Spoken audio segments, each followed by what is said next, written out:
Good afternoon again, Boston buddies. Welcome to part two of our series with Paul Clerici, talking about the monuments along the Boston Marathon course. And part two is talking about the monuments just after the finish and actually around the world. Hopefully you were able to tune into yesterday's broadcast, where Paul did an excellent job of explaining the different monuments along the course, starting in Hopkinton, going to Ashland, to where the start used to be, and going over the Johnny Kelly statues, and just really gave a lot of great information and history about the marathon, plus all the statues and monuments along the way. If you missed out, I urge you to go back and view or listen to yesterday's recording. It really was educational, and as I said to Paul before, we can make a bus tour out of this. It's really a lot of fun.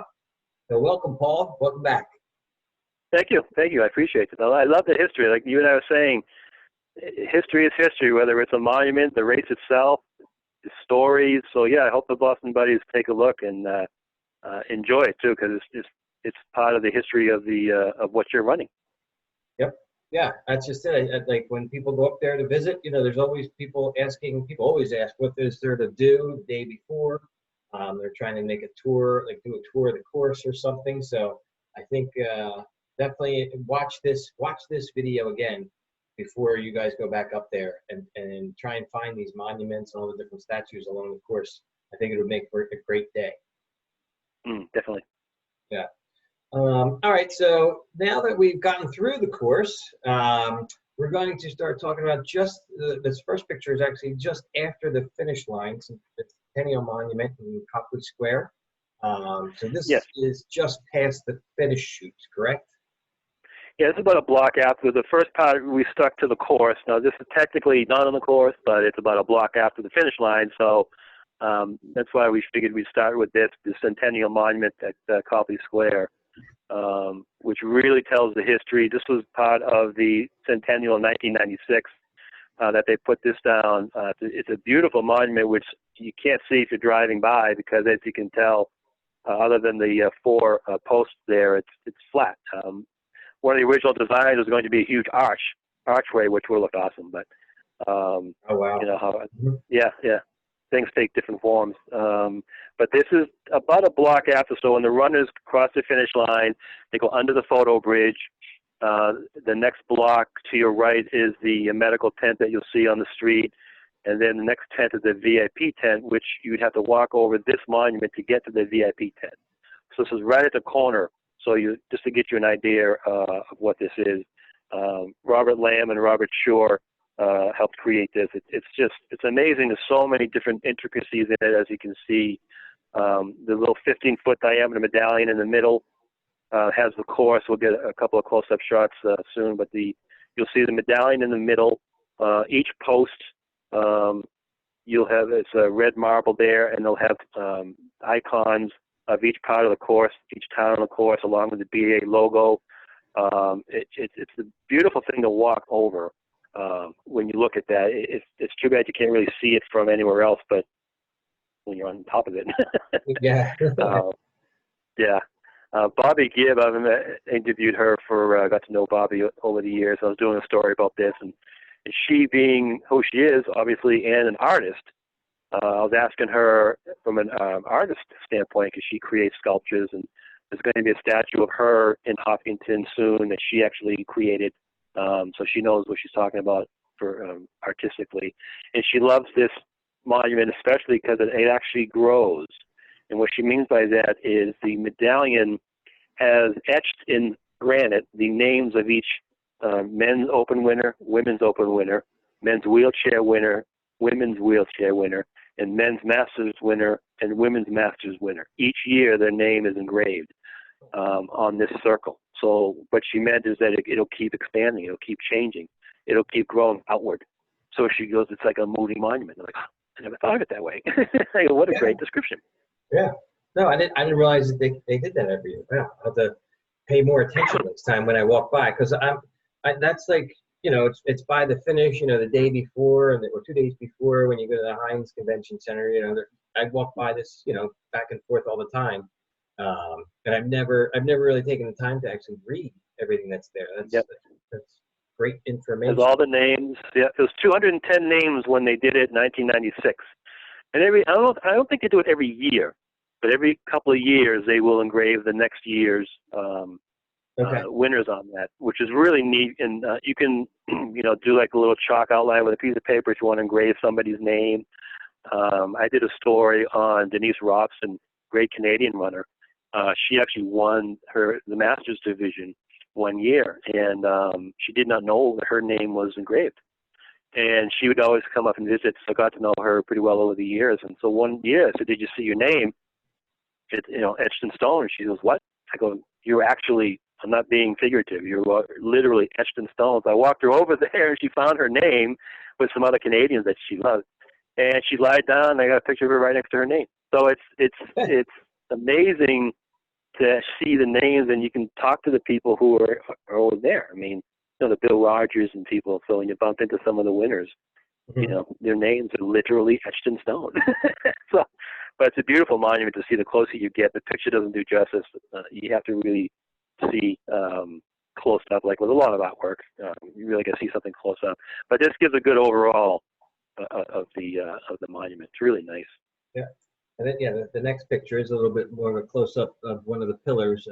Looks like the wheelchair champions pillar. Yeah, I wanted to give like a little, again, for the Boston buddies who want to visit, trying to give like an overview area photo in addition to like a real close-up. And this one you can tell there's the Copley Fairmount in the background, so you can kind of get your idea where you are on Copley Square. And one has a wheelchair, one has a runner, a female runner, one has a male runner. They're really exquisite, and they're three-dimensional. It's not flat, these posts. So they're really beautiful settings to see, and they had a great unveiling in 1996 for the Centennial. But this gives you an idea of Copley Square. Right in the background would be the VIP tent, that big white tent. Again, to give you an idea after you cross the finish line.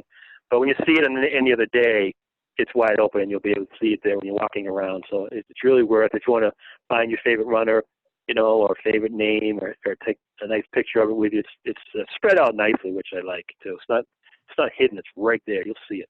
Yep. In the background, sort of. Yeah. Yeah, it's really neat. And sort of on the left is I didn't take a picture of it because it's not really Boston Marathon related, or kind of is. The tortoise and hare.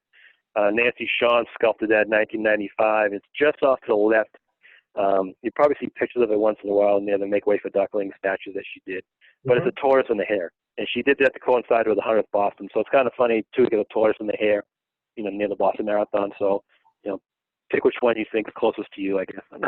Yeah. And then I moved to the next picture, which is the circle in the middle. And it actually, you can see the course outline, like the elevation of the course is on the top of the semicircle. And on the bottom, is that the different towns? Is that what the different...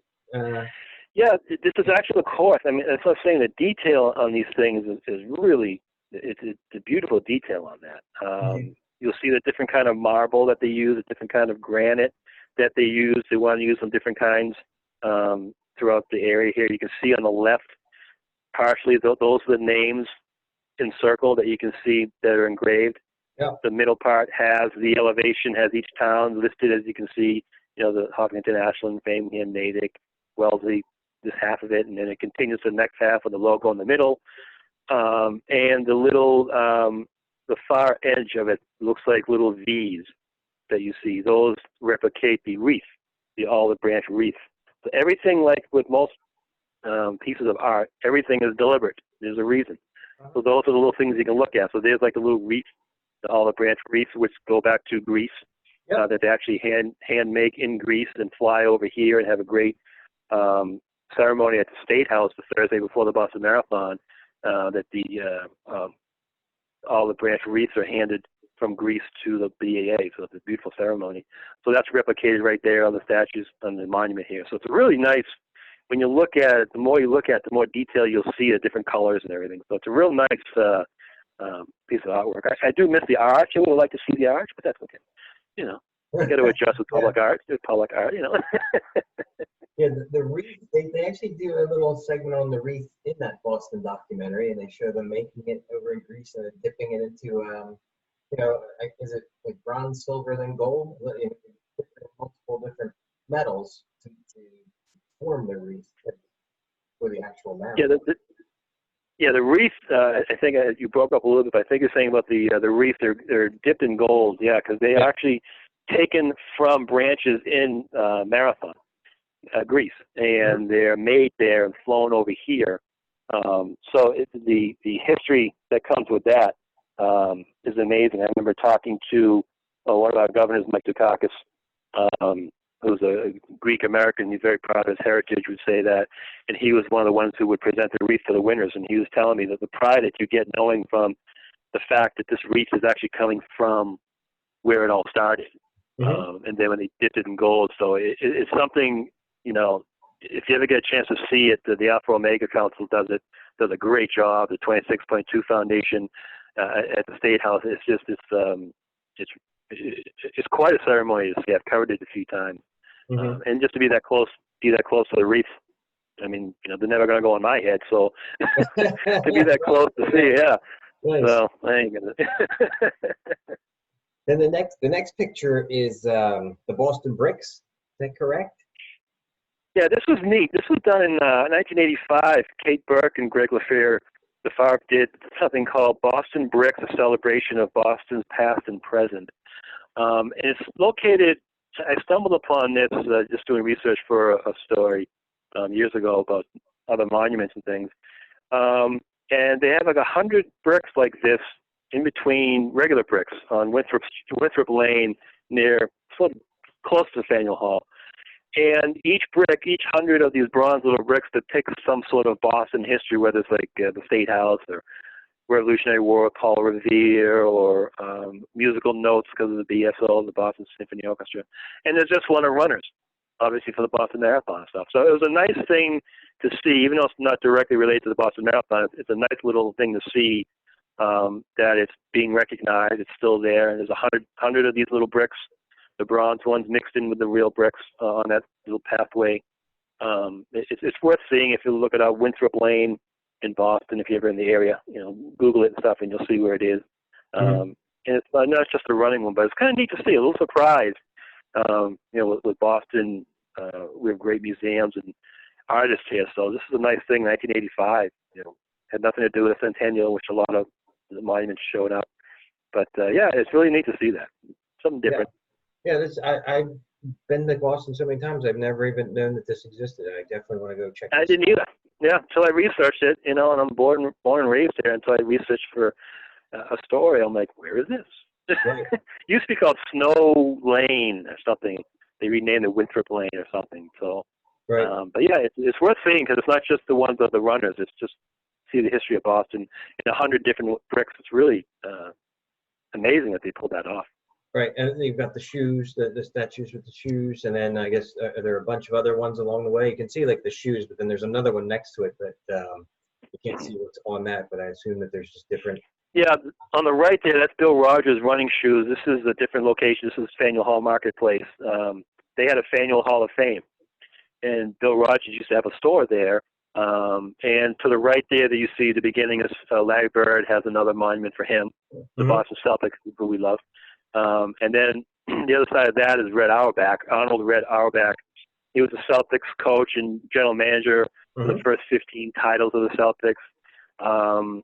I sort of include him because it's an interesting story. That he had obviously an office at the Boston Garden, and Boston Garden has a history of the Boston Marathon, the BAA, with Jock Semple. His real job was a masseuse and sort of a coach for the Bruins and Celtics, rubbing them down, trainer, make sure they were healthy. But in the old days, when you signed up for the Boston Marathon, you would mail your $2 and your application to him at the Garden. And he would sit there with a person who just typed the names in. Coach Squires helped him out a lot. And he'd get the $2, and then he didn't have a safe, Jock Semple. So the coach would tell me he had to go to Red Auerbach's office, which was diagonally across the massage room, because he had the only safe.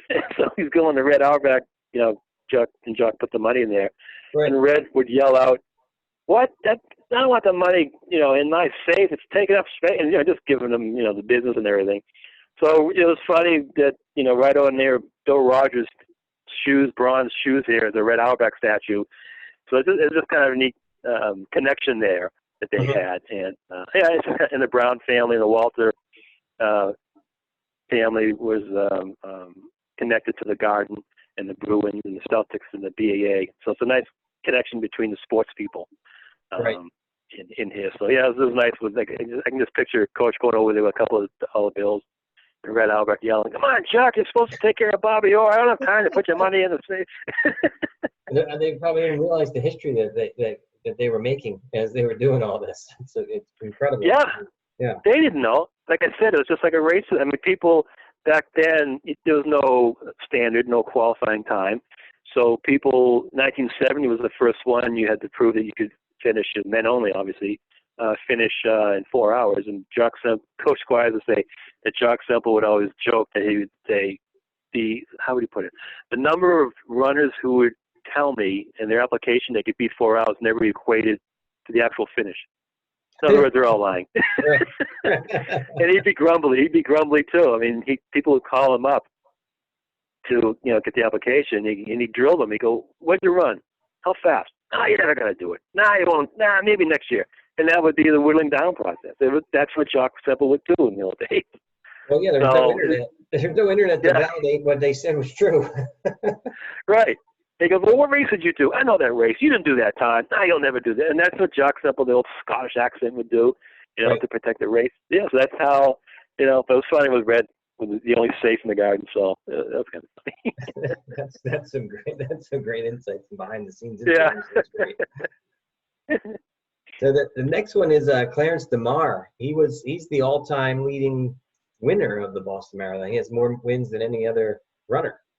In the Open, yeah, this is Clarence DeMar. This is in Melrose, Massachusetts, just outside of Boston, called Marathon City Monument. But Coach Bill Squires helped get this here.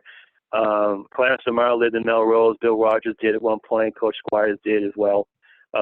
He did this in 2000. Woodlawn Memorials etched it. Very nice, beautiful job. The depiction of Clarence DeMar on the left there is etched on it like a diamond cutter. It was really fascinating how he did that. Mm-hmm. Clarence DeMar is amazing. He won 7. This first one he won in Boston in 1911, and then the doctors were so worried about his heart rate and everything, and they said he had like a weak heart, so he shouldn't do the marathons anymore. So he didn't for like another 10 years, and then he finally in 1922 did it again. He won. Mm-hmm. It was 11 years later, and then he won in 1923 and 24, and then 1927 and 28 and 1930. So between 1911 and 1930, he won 7 times. That's a big, first it's a huge number to win, but from 1911 to 1930, 20 years apart, Yep. That's mind-boggling. Even if he just won in 1911 and 1930, just to win 20 years apart. So it's unbelievable. I don't think anyone is going to catch that record. I mean, Bill Rogers, Robert Kiprope Chariot, and Gerard Coke Canada, they have 4 wins each. Catherine DeRave on the women's side of the Open has 4 wins. Clarence DeMar leads with 7 Open wins. In the wheelchair, Ernst Van Dyke has 10 wins, and Gene Driscoll has 8. Mm-hmm. So those are the big boys right there. So, and big boys and girls. But yeah, those are records. I don't think anyone's going to catch Gene. Well, Gene might be caught with her 8 leading for wheelchair. Ernst Van Dyke, I don't know. 10 is a lot. Very, very consistent. You see how tough it is to win 4. There's a lot. Uda Pippig has won 3. There's a lot of women who have won 3 Open marathon. They just can't get to that 4th one that Chariot, Bill Rogers, and Gerard had won. And then there's Clarence DeMar, which is 7. So I don't know. There's some records that I don't think they're going to be able to touch. It's just a longevity. It's so grueling. 26 miles, and you're training. Yeah. Think of it. And he was the miles that you put in. Last one, like he won it as a master. As a master's run. I know. Can you imagine that? It's just it boggles my mind on a few instances. Like I said, 20 years apart from one win to the last. His age. Back then, the course was more muddy and dirt, crappy. And he was pretty ahead of his time with training and food and stuff. Although he did eat steak before the race, but he's a tough guy. So he didn't have the benefit of the great running shoes that we have and the knowing how to build up your core and things like that. So all that taken in, it's just, yeah, you're right. It just baffled me. The age alone, if you want to pick one, the age alone, just win that. So, yeah, can you imagine? Unbelievable. Yeah. Yeah. Yeah. And then the next picture is another Tommy Leonard picture. So this is the Tommy Leonard start line. Yeah, back to Tommy Leonard. He created the Falmouth Road Race. I think a lot of the Boston buddies are probably familiar with in Cape Cod. Mm-hmm. Those who aren't familiar, if you look at the map of the state of Massachusetts, the little fish hook on the right, that's Cape Cod. It's a region. The word Cape Cod is a region. It's not a town or anything. But within that is the Falmouth Road Race. It starts in the town of Woods Hole, finishes in Falmouth Heights. And in Woods Hole, they renamed the start line the Tommy Leonard start line in 2012, which is I thought was very nice of them to do. And that's Tommy Leonard speaking, and that plaque is on the side of the Captain Kidd restaurant in Woods Hole, which is right at the start line. So if you go down there, the restaurant's right there. Good food too. So it's right there. You'll see this nice statue of him, plaque of him. It's right there. He was very touched to get that. He just passed away a year or two ago. So I'm glad he was able to receive all these honors. The bridge that we saw earlier in Boston, he helped at a Tommy Leonard bridge, Tommy Leonard bench in 1985 at Falmouth Heights near the finish line. And there's a Falmouth finish garden near the finish line of the Falmouth Road Race. If you look to your right when you finish on the beach area there. So it's nice that he got those honors and he was able to enjoy it. But yeah, he did a lot. Just those two things alone. He did the Holyoke race. He started that. He did so much more, but very well known for Boston and Falmouth. Yeah. Is that so? He's sitting down with the white hat. Is that McGilvray on the right there clapping? Is that Dave? What? On the right side of the picture? Is that Dave McGilvray? Yeah, Dave McGilvray's in that. Yeah, Dave McGilvray and a couple of Crowley boys whose father owned the Captain Kidd and everything. So yeah, Dave's the race director of the Falmouth Road Race now for a number of years, and Tommy, as I said, was the founder of the Falmouth Road Race in 1973 on a Wednesday in the middle of the week at noon in the rain. It was on his birthday, so that's why he had that day. So he said, if we ever do this race again, let's have it on the weekend, which they did. Nice. But you can imagine noon on a Wednesday. The rain he couldn't control, but that was the first year that when he created that. And then all the Boston Marathon winners ended up running Boston. Joan Benoit Samuelson has won in Boston. Bill Rogers has won. Alberto Salazar has won. And then the rest of the world came to compete. Frank Shorter, Craig Virgin, Rod Dixon, Greta Weitz. So he created the Falmouth Road Race in addition to Boston being virtual this year. Has that great history. A lot of people do both those races because it's just this history connected to those two races. Yeah, so it's amazing. And he's one of those connections between the two. And Dave McGilvray is now a connection between the two. Yeah. Great race, 7 miles from Woods Hole to Falmouth Heights in August. A little warmer, but And then the next picture is we get back to Johnny Kelly again, Marathon Man. Definitely, yeah. He lived down the Cape in Dennis for decades, and so as I said, he has passed away since. But while he's still alive, they had some nice honors for him. So I'm glad he was around for that. This one is taken in South Dennis at the Johnny Kelly Recreation Area in 1980. They dedicated this little bust to him. It says Marathon Man. It's kind of old.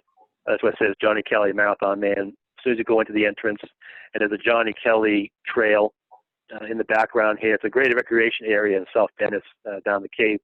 So if you ever go down the Cape and you want to do a nice little tour of different things, you can mix your Falmouth and your Boston stuff together. And plus, Cape Cod is beautiful anyway, so it's a great place to be in. And there's another in Brewster. There's a Roland C. Nickerson State Park, which has a nice monument, a stone for Johnny Kelly. Brewster, a little farther away than South Dennis. But yeah, he'd run every day. He painted a lot. He'd give people paintings. I think he would run for time, not for miles. He's one of those old school that I just ran. You'd say, oh, how far? I don't know. I just ran for an hour or something. So it worked. I mean, with his career. Right. Yeah, 61 Boston's, 50 finishes. Yeah, it's something. He was doing something right. Yeah, yeah. Imagine that. I mean, yeah, 97 years old, 2 wins, Olympics, 58 Bostons. I can't remember how many Cape Cod. He did about 20 something, Hmm. just under 30 Cape Cods. Yeah, in addition to everything else, other races too. So he the longevity, runner of the year from Runner's World, or runner of the century from Runner's World, because they figure who else is going to match that. Yeah, gonna wait another century. At the end of this Yeah, century, none of us will know. exactly. They actually had an award to him. They had a nice thing at Boston Marathon Expo seminars, and Amy Burford emceed it. And I can't remember what year that they did it, but Amy Burford sort of half jokingly said, "Well, we're not going to wait till the end of the century because Johnny's going to keep running, so we're going to name him runner of the century." And that's what they did. He kept going. It's just like, why wait till the end of the century or whenever they were going to do it early and go, "Oh, let's do it now." Right. Oh, that's great. They And just kept running. Yeah. so then the next picture is the other Johnny Kelly, the younger Johnny Kelly, correct? Yes. Yep. 1957 winner from the BAA. Yeah, that's up in Mystic, Connecticut, or down from Massachusetts. There. Brian Hanlon did this in 2014. Really nice, beautiful statue with his dog. He would have a free 11-mile race around there that everyone would do. The Johnny Kelly, he and his wife. So he was great with the community, good runner. Ran Yonkers, won Yonkers a number of times, national champion. Hmm. The reason we say Johnny the younger Kelly and Johnny the elder Kelly here is that they're not related. So it's easy to call them Johnny the younger and Johnny the elder. It's an old school thing for me. Right. Boston buddies might be wondering why I keep saying that, but yeah. So because they would both be together a lot. They weren't related, but they had a great connection to the race, and they'd come up and be with all the festivities and everything. So that's a great statue to have. And he was Andy's And coach. Andy. oh yeah, yeah, they have a connection with. There's a great 4-person connection, lineage-wise, of the Boston Marathon with Andy Burford. Won Boston in 1968. He was coached by Johnny Kelly the younger, Mhm. and then Bill Rogers was Andy Burford's roommate at Wesleyan. Mhm. Yeah, so you keep going through the whole connections of. So you get Johnny Kelly the younger, you get Andy Burford, you get Bill Rogers.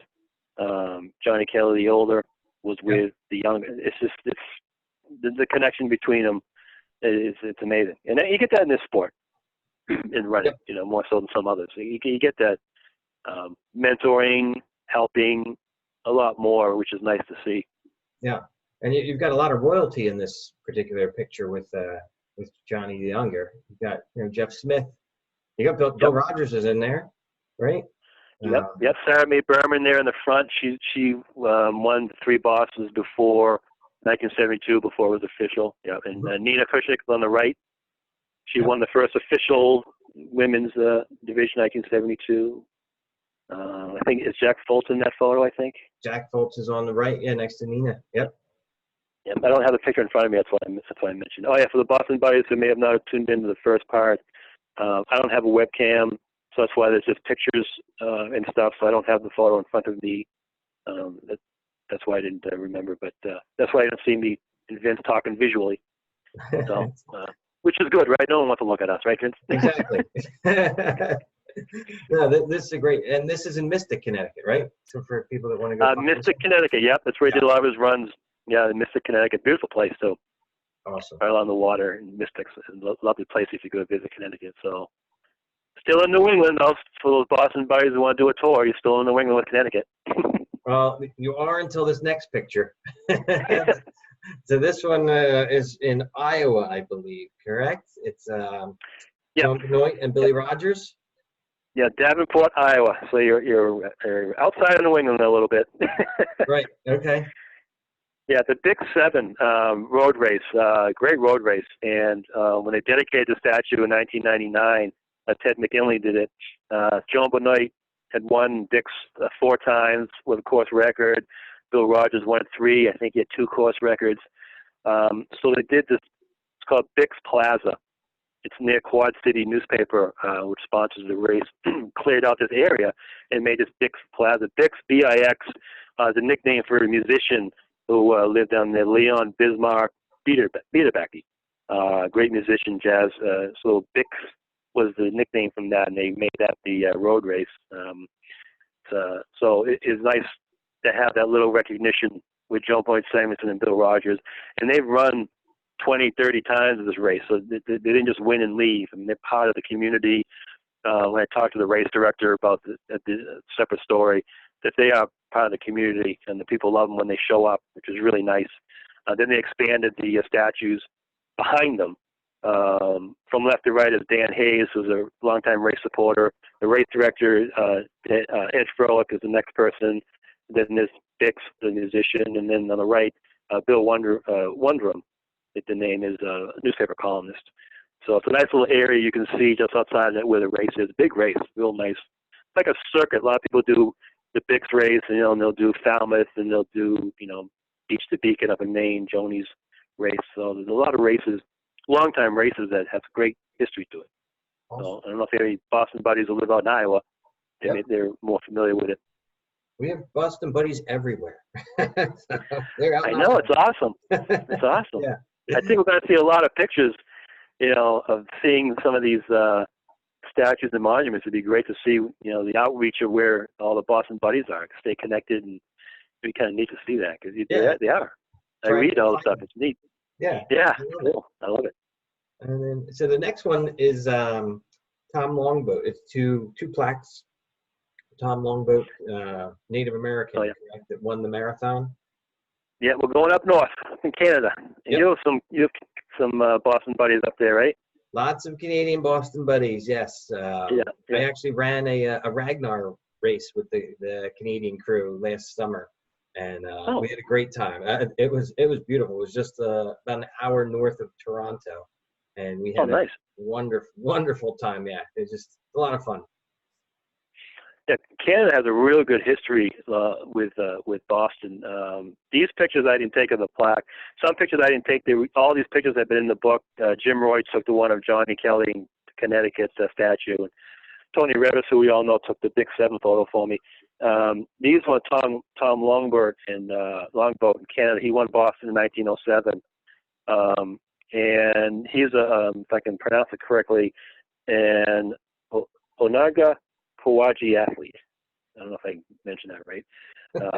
You can see the word there, so you can help yourself. But the Ontario, Alan Brown from Ontario Plaques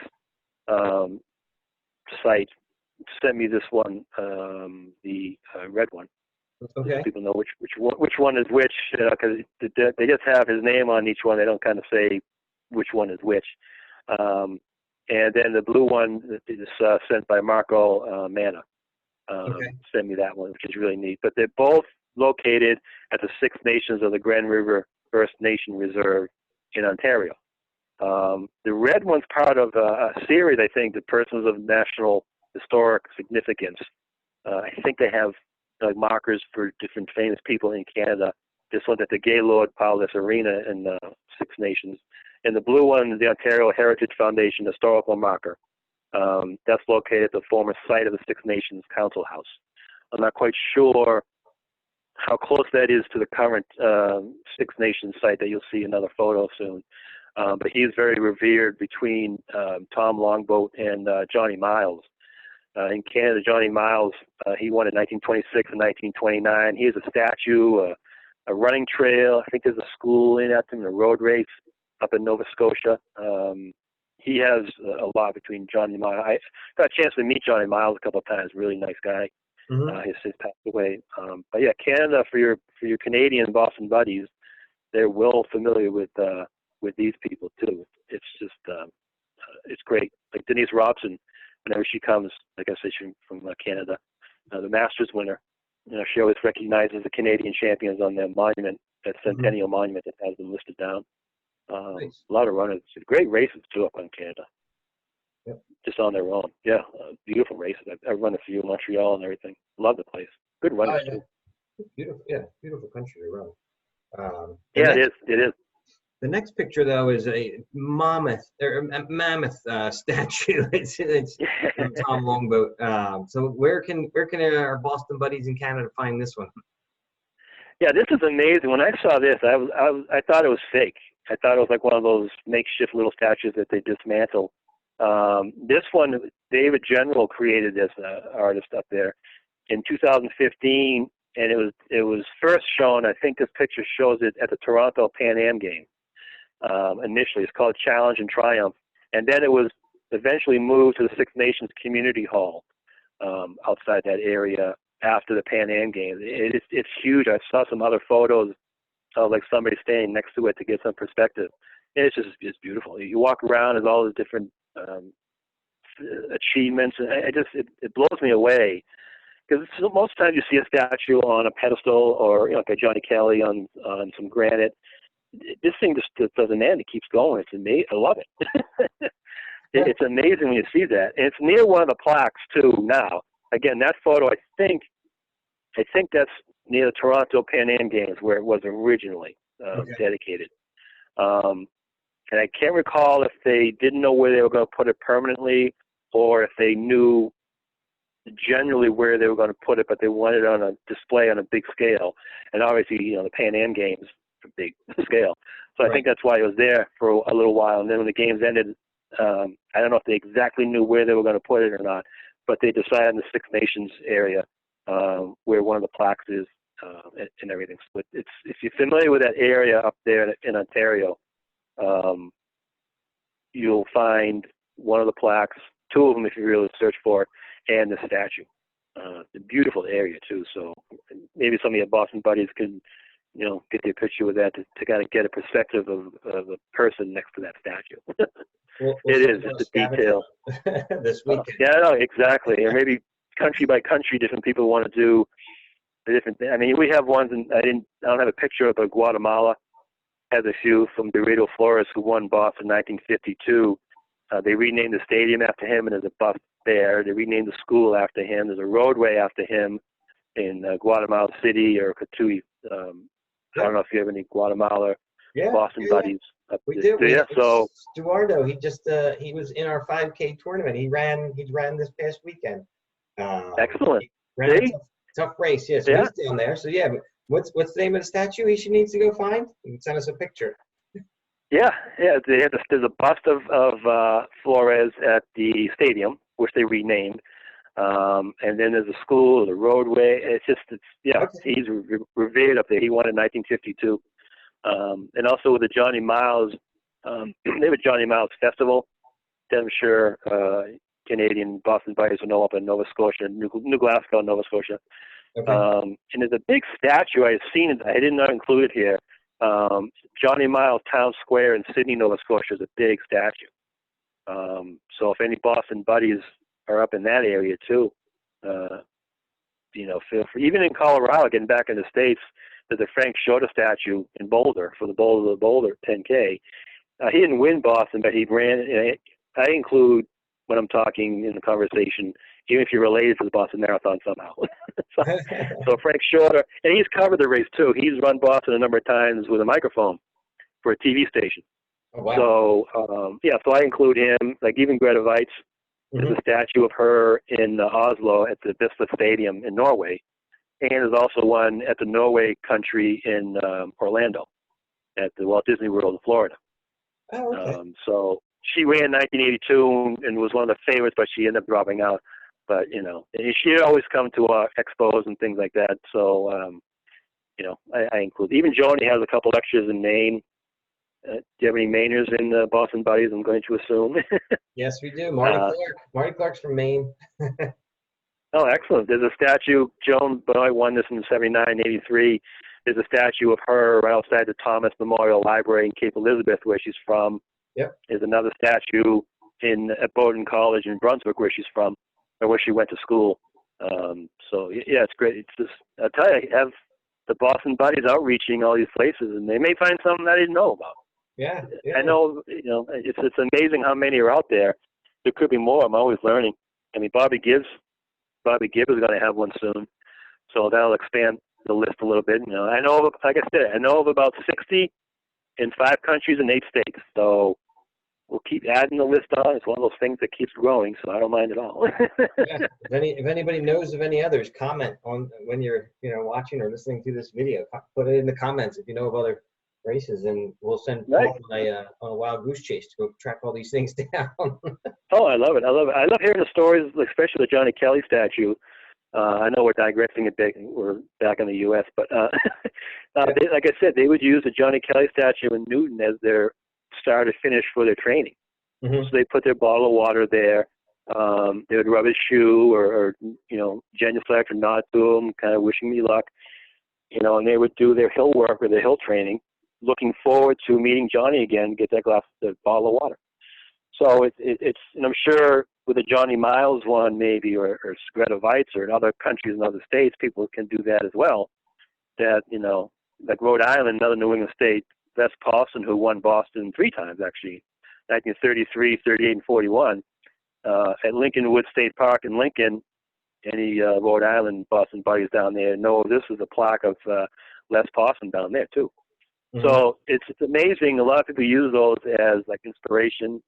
Like I'll make it this extra mile to the statue, or I'll, push myself a little bit more to that. It's a neat little recognition to have, something like that, giving you a boost or helping you out. So yep. Yeah, I love the stories about things like that, and they love it. Johnny Kelly loved it. When people told him that they used his statue for training, he goes, "I hope I'm helping." That's hilarious. But you would love it, wouldn't you? I mean, to help somebody some way and you don't even know it. I mean, that's for inspiration. Yeah, you can't beat that. So now we're flying over the pond here and heading over to Ireland, I believe, right? The next picture, it's actually 3 statues. Yes. First, Ireland has a few. Yeah, Ireland has a few. The one that I showed is John Lorden. He won Boston 1903. And it was interesting as I did not know about this. I knew about Johnny Hayes. Johnny Hayes, who won the 1908 Olympics, he was behind the Italian who was aided. You always see the famous finish line photo. Pietro was sort of aided to the finish, and he won, but they disqualified him because Johnny Hayes from the U.S. was in second. He ended up winning the gold because of that incident. He had run Boston, came in third in 1907 and second in 1908. There's a great statue of him with a few other athletes in Tipperary in Ireland. That one I knew. But when I was researching the book, like I said, the Images of Modern America, the Boston Marathon book that I just released that has a lot of these pictures, I wanted to update some of these monuments that I knew were being created or I didn't know about from my previous Boston book. And I stumbled upon this one, which is amazing. It's in Bandon, Ireland. And I got a hold of of Billy Good, the Bandon Athletic Club in County Cork, Ireland, and he was telling me about this. The first photo, there's a bunch of different statues, and one of them is John Lorden. And what's interesting is the close-up one the inscription is in English on one side and Gaelic on the other, and they spelled Lorden differently. So I asked him about that because here in the U.S. we have Lordan. E-N, and he said in Ireland it's A-N. And I go, oh, okay, 2 ways, which is, you would have that with different languages sometimes, they're both correct. Like the Korean, I think it's Japan and Korea, the last name is switched with the hyphen than it is over here. Okay. So if you look at certain names in the U.S., the way they're listed, the last name is hyphenated differently than over where they're from. So different things like that. So it's correct both ways, if I look at it that way. So it was interesting to see that. And he won Boston in 1903. And they put this statue up in 2000. His was really interesting too. I love seeing the detail, the little color to it and everything. It's really neat to see that. And the athletic club really chipped in because they were proud. Like a little town. It's nothing. Not like huge, Boston or New York or something like that. It's this little village, that they put together. So it's kind of neat. He was proud of that. The Bandon Athletic Club did it in County Cork, Ireland. And then the plaque there is in Gaelic. Like the last picture here is the description of him winning, I guess, 1903, Boston. Yeah, isn't that great? Yeah. Isn't that great? I have in English. It actually says John C. Lorden, Bally Langley Bandon, winner Boston Marathon 1903 and Olympian 1904. Born 26 June 1876. Erected by Bandon Athletic Club from public subscriptions, which is something. Unveiled by his niece November 2000. And I just love the way it has the red, tinge of color. And it has a great picture of him on the left. It's exactly the same on the other side, except in English, though. But I just like the way they have that. Yeah. It's really neat. I marvel at the expanse of this. Like I said, 5 countries, 8 states, like 60 different monuments and statues. Whether it's the race itself. I mean, there's a great one in Boston on the other side of Faneuil Hall of Mayor Kevin White. Really, really big one that Pablo Eduardo did. I forget the year. But as the mayor of Boston and the governor of the state, they're the ones who put the wreath on their head. Mm-hmm. So Mayor White did that for a number of years. So it's neat that they're a part of the Boston Marathon, just by virtue of doing that. So it's nice to, when there's a statue, I kind of include it. Yeah. Well, it's great. We're about to have our Irish Boston buddies head out this weekend and try and find these statues and take a picture with them. We got to get Niall King. Niall King, I'm counting on you to go get a picture with this. Yeah, the Johnny Hayes one is in Tipperary. I don't know how close Tipperary and Bandon are in relation to travel, so I'm not too sure where he is. But yeah, the Johnny Hayes one is really nice. He's one of 3 or 4 statues there of other Irish athletes. So they're not connected, but they're within like a little triangle area of land in Tipperary there. Mm-hmm. So it's neat. And I love the history behind them, because when you walk by a statue or something is dedicated, you go, well, there's got to be a reason, right? So especially running related, so something like that, I'm interested to find out. I don't know, personally, just because I enjoy the history and everything. Like a Tommy Leonard, I don't know how many Boston buddies really knew about Tommy Leonard, but now the connection. I mean, the Elia Lounge I wish was still around. That was the buddies would have loved a place like that, just to go in there and see all the records. Like I said, the high jump record was painted on the wall. The line where the high jump is with the record. The long jump record was painted on the floor and marked what it is. And you can walk in and see photos of the winners. And you never know who walked in. I remember Coach Squires telling me all the different famous people. Arthur Lydiard walked in once. Chris Brasher, who helped Roger Bannister do the full-minute mile, walked in when he was researching for the London Marathon. So it was great. I think a lot of cities have places like that. Where you hang out. Bill Rogers Running Centers used to be places like that when he had brick and mortar stores. The reason he didn't say Bill Rogers Running Stores, he wanted it to be a place to hang out. So that's why I call it Bill Rogers Running Center, which I thought was really neat. Nice. But yeah, you need places, I'm sure, do you have some like that near you? You must. So you just sort of hang out or find people. In Philly, there's a lot. I mean, Philly's got a lot of history to it and stuff. I mean, oh yeah. Just even going down, I go down there almost every weekend to do my runs around the art museum. There's a lot of statues around there, actually more historical. It's not running related statues, but more the history of the country. And then of course there's the Rocky statue too, which is probably the most famous statue that we have. It's not even real. Yeah.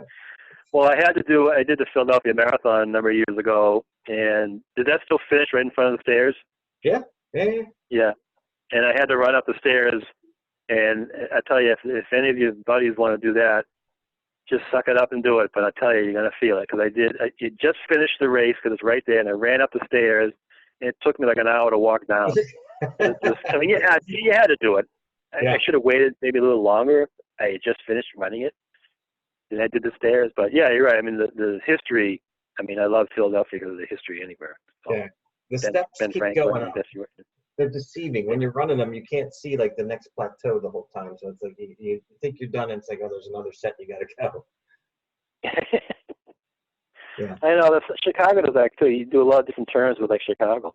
But I love seeing things like that. So when if the Boston Buddies or everyone coming to Boston, or any part of the Boston Marathon course that you want to see, it's really worth taking side trips, which I think, like you mentioned, you do when you do other marathons. Even I didn't put this for the picture-wise, but I remember in Hopkinton, when was this? Probably about 10 years ago, maybe like 2008. They had the flame of the marathon run, and it was an actual flame from the tomb of the Athenians in Marathon, Greece, that the mayor of Marathon brought over here, and they lit a cauldron near the bandstand that you see in the middle of Hopkinton Common there, and they had ceremonies. It was really neat seeing that. And the flame they actually put, you can still see it when they took it down at the Hopkinton Common. They lit this little cauldron near the police station. So there's a post. In the top of the post is a flame at the Hopkinton police station, and that's the original flame, like they do with the Olympic torch. So you can see the an actual flame that's been continuously lit from Marathon, Greece, where the tomb, the Athenians who died in the Battle of Marathon are buried in this huge tomb in Marathon, Greece, and that's where the flame came from. Wow. So it's really neat to see something like that. Just to know where that came from, or to be that close to, it's like Olympic torch when you see that. So it's really neat. Yeah, so you can still see something like that if you come to Hopkinton, and you can see the start and the finish line painted too. Like I said in the first part, the three blue lines that signify the three people who died in the bombings initially. The first mile of the marathon is painted. Well, the last mile has the three thin blue lines as well, for the first responders and for the bombings. Right. Those are always painted, so you will always still see those. The finish line and start line is always painted to a degree, depending when you get there, how fresh that paint is. And then as I say, we can discuss the monuments and statues and things about the bombings later, but you'll see those. The two most recent ones just appeared on Boylston Street at the site near the finish line. So those are finally up, but we can see those later. Yeah, I saw those. But yeah, I hope everyone does a tour. I mean, it's nice to know the history of what you're running, and I think it makes you feel more connected to what you're running. To know that you're running the same road that Clarence DeMar ran, that Bobby Gibb started, and things like that. I don't know. You feel it, I think, and I'm reading the comments and I comment back on the Boston Buddies, and I think a lot of you, the Boston Buddies, feel that too, that connection to the history, right? I mean, you do. Of course. Yeah. That's just it. That's why I love talking to you. The amount of information that's in your head is tremendous. And for anybody that wants to know more, obviously, you've got numerous books, like you said. Boston History by the Mile is one of them, which has a lot of these pictures you said in them. Yes. They can find that on. Can they get that on Amazon, or where can they find your books? Yeah, Amazon. My website. If you want me to sign it personally, I can send it to you. Barnes and Noble websites, independent bookstores. It's anywhere that you can get a book. The Images of Modern America, the Boston Marathon, just came out. The Boston Marathon History by the Mile was a few years ago, but they both cover a lot of the stuff that you and I discuss about the history and the course and the winners. I try to make it as encompassing. I tried to make it books that I would want to read when I first started and continued running. So all the stuff in my head, as you say, I had to put down on paper somehow before I forgot. No, this is great stuff. It'll make for a great scavenger hunt. So I really appreciate. Yeah, I love that idea. I love that idea that you thought of. That is so cool. Just to see different pictures of, even if you can't go see all 60, but just like what's in your neighborhood. I love that idea, Vince. What a great way to get connected, to show you a part of the world. Like you said, you have Boston Buddies everywhere, in places I didn't know you had Boston Buddies. So, yeah, if anyone finds something or runs or uses that as a marker, or just enjoys seeing any statue, even if you're in the Boston area, where I'm from, I'd love to see pictures. I'm sure you would too, Vince. Of just, I love seeing pictures of your Boston Buddy jerseys in different places, and that's where you wear it. So yeah, if you do that with statues or monuments, just stay connected, because it's kind of neat that everyone's seeing the same thing. So I love that idea. It's just kind of, you become part of this race, whether it's virtual or not. You are part of this race. You're part of it. It's just, I take pride in that. I just really enjoy hearing other people talk about that and what it means to them, because it means something different to everybody. I love it. Yeah. I mean, we can still be connected even though we're not physically near each other. There's still a way to connect, and that wear that blue jersey and take a snap next to a statue in your own town and post it on the page so we can see what's in your own town. I could send tons of pictures from Philadelphia. Maybe that's what I'll do this weekend, is try and find some of the nicer statues in the city and post them up on the website. But yeah. It really doesn't even have to be Boston. Yeah, that's an excellent point. It doesn't even have to be a Boston, Maryland. Say you don't have one in your area, but you found, or there's a runner, a local runner, who's really neat or something. It's just, I love seeing history no matter what it is. Mm-hmm. So that's a good point, Vince. So yeah, say you run in a city or somewhere that has statues or something that's just, not Boston related, but it's running related or something like that, or inspires you or something. I love it. It is a great way to stay connected. Can you imagine if this happened, if these cancellations happened before the social media, the social network? We wouldn't be able to stay connected. Say this happened 20, 30 years ago. Yeah. There'd be no virtual race. There'd be no way for all of us to stay connected. There'd be no way for all of us to, enjoy each other's company or help each other out, or get us through tough spots or something like that. So in a way, it's ideal to have the virtual race to connect more people than could run the course, right? 100%. You couldn't do this not that long ago. Yeah. No, I mean, think about that. Think of what the benefit is to get us through these tough, difficult times. So it's on one hand, it's tragic. On the other hand, it's like, well, I'm glad it happened. If it had to happen now, instead of 10, 15, 20 years ago, where you couldn't have, you have 11, 12,000 people staying connected. Couldn't do that back then. So yeah, definitely. I love seeing those pictures of. I don't know where everyone's from. I see photos. You have your Boston Buddies jerseys on and everything, which I love. I don't know where everyone's from, and that's fine. But yeah, it'd be great to see, monuments or statues, or just things that mean something to you that you look at. I love it. It's great. I mean, it keeps us connected. I think we have something to do this weekend then. Boston Buddies got to go out there for Scenic Saturday. We're supposed to do Scenic Saturday. We've been a little lax about that lately. The Scenic Saturday, go out there and do your run and take a picture of the statue in your hometown. I love it. Yeah, anything. Yeah, I mean, just do it all the time, all year. If you can't find something now, but down the road there's something you got. Yeah, I love it. It just makes it, it brings the world closer together, I think. And it's fun. I think it's fun. I love it. I agree. Well, again, thank you so much for your time. Again, time goes by so fast when we talk. It's actually been almost about an hour, believe it or not, and this is hour number 2. Yeah. So, no, this was great. I think this really gives a lot of perspective on the race and just how much it means to people all over the world, not just in Boston. You've got these statues all over the world, literally. And this was great. This was eye-opening. I didn't know any of these things existed. So it will make for a great tour someday, and we can get out there and try and find these things ourselves. So I appreciate that.